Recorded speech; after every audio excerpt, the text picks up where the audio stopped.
দোষীদেরকে ধরতে পারার আপ্রাণ চেষ্টা চলছে এবং আমরা পুলিশ কমপ্লেন করেছি, তাদের কাছে সিসিটিভি ফুটেজ এসে গেছে যে বিশাল পরিমাণে কোনো মানুষ কিছু করেছে গ্রাজ থেকে একদমই নয়। 4-5 জন ছেলেই মনে হবে যারা মুখে মাস্ক পরে যান, মানে তারা জানে যে ওখানে আমাদেরকে চিনতে পেরে গেলে মুশকিল হয়ে যাবে, তো ইন্টেনশনালি তো এটা আমরা জানবো যে মুখে মাস্ক পরে এসে বাঁশ দিয়ে যদি কেউ কাট আউট ভাঙে তো সেটা ইন্টেনশনালি ছাড়া কি বলবো বলো।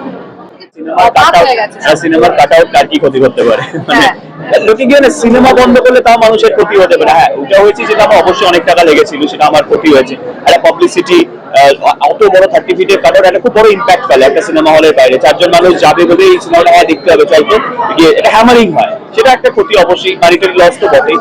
বাট একটা সিনেমা বন্ধ করে দেওয়া তাও মনে হয় যে যখন কোনো আন্দোলন চলে একটা সিনেমা বন্ধ করে দেওয়া হলে, কোনো এজেন্ডা বেসড ফিল্ম বন্ধ করে দেওয়া হলে, 30 ফিটের কাট আউট কার কি ক্ষতি করছে আমি নিজেই বুঝতে পারিনি।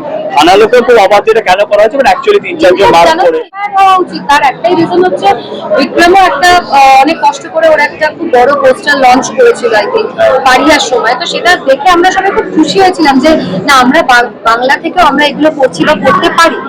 ইন্সপিরেশন নাও, এরকম করো না, আমি এটাই বলতে চাই সবাই।